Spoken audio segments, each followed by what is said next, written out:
Africa. In 1974, I came back into the country via Botswana to build the organization. Later on, I moved to Lesotho. From Lesotho, I made a number of forays into this country, meeting comrades clandestinely, building underground cells, preparing routes, to send comrades back and also to bring in recruits via Lesotho to Mozambique and Angola. In the 80s, I used also to get into Swaziland, to Botswana, cross the borders, do some reconnaissance together with comrades who were based there.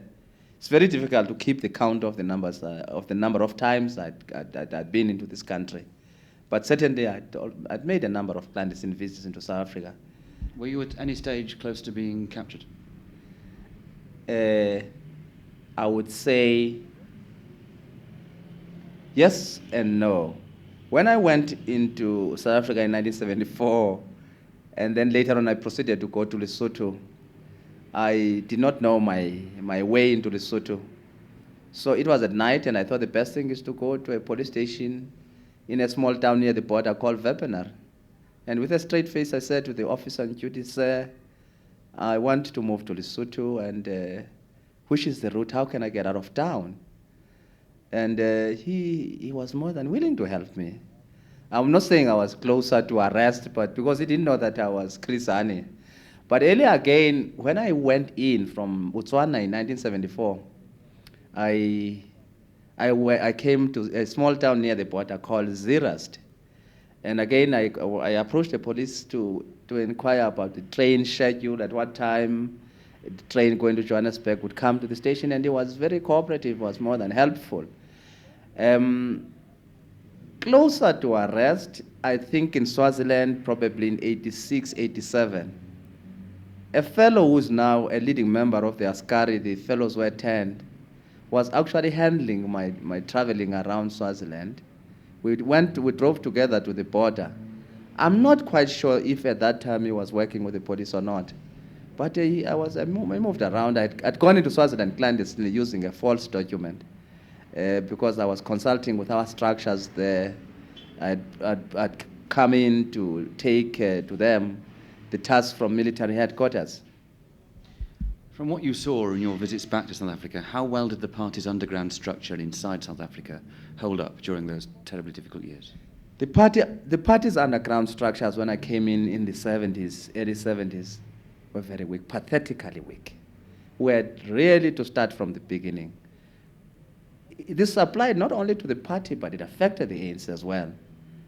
But because we're a good collective, we began now to establish, party cells throughout most of the Cape, Natal, and the Free State. And in no time, I think after 6 months, we had begun now to establish the necessary infrastructures. And after a year, I would believe that we're fairly consolidated. The unbanning in February 1990, to many people, the unbanning of the SACP as well as the ANC at the same time came as a bit of a surprise. Can you remember your own emotions when you heard, I don't know whether you were listening to de Klerk, but when you heard that your party was going to be able to operate legally for the first time for 40 years? Well, my own emotions, very difficult to describe. The step by de Klerk caught us by surprise. It was unbelievable that those who had crusaded against the ANC and the party for so many years, who had been so harsh, who had driven our party underground to exile, who had arrested some of our party leaders and sentenced them to life imprisonment, who had treated one of the most eminent members of this party coming from the Afrikaner community, Bram Fischer, in a very harsh way. Now they had come around to say, we weren't going to be a legal party. It was understandable why they unbanned the ANC. I think they accepted the fact that they had failed to crush it. They had used every method to destroy the ANC, but the ANC continued to exist, can continue to grow from strength to strength. It was beginning to be the guide of our struggle. The majority of the oppressed people including people who were not members, generally supported the African National Congress. But what about the Communist Party? I think de Klerk committed a mistake.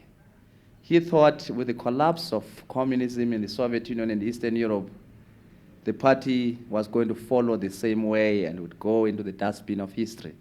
That was his basic mistake and miscalculation.